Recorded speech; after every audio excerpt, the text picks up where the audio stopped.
I'm Alex Villarreal with the VOA Special English Agriculture Report.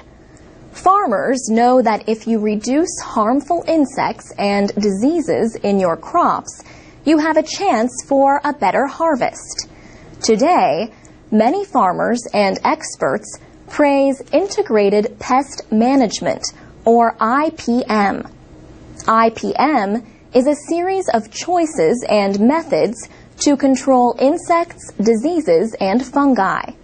The program provides current information on how pests live and act in the environment. A number of non-governmental and other organizations in many countries provide education in IPM. Farmers can get information meant for the needs of their own land. They can learn to recognize possible problems and how to plan crops to help prevent failures. Paul Jepson heads the Integrated Plant Protection Center at Oregon State University. He says farmers who have attended field schools in Asia and Africa have increased the use of IPM. And he says this has cut pesticide use. James Frederick is an IPM expert with Clemson University's PD Research and Educational Center in South Carolina. He says one basic IPM method is to plant as early in the season as possible so that most of the crop will be in by the time a disease or pest arrives. Not all insects are pests. Some are helpful.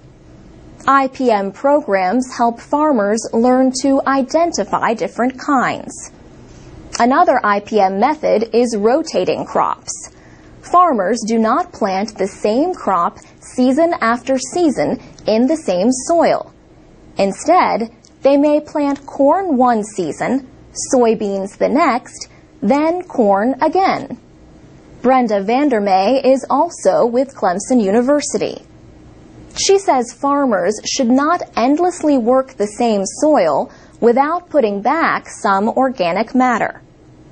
James Frederick says farmers need information about what crops are best to plant. He says that sometimes disease-resistant crops will reduce harvests. He said a last choice would be chemical control. But he suggests using management methods first. Another possible method of pest control is using genetically modified plants. They have had their genes changed to contain a special characteristic, like resistance to certain insects. Brenda Vandermeer says she believes improvements in plants can be very helpful. She noted the example of genetic engineering that makes rice more nutritious by producing beta-carotene. For VOA Special English, I'm Alex Villarreal. You can read and download our programs at voaspecialenglish.com.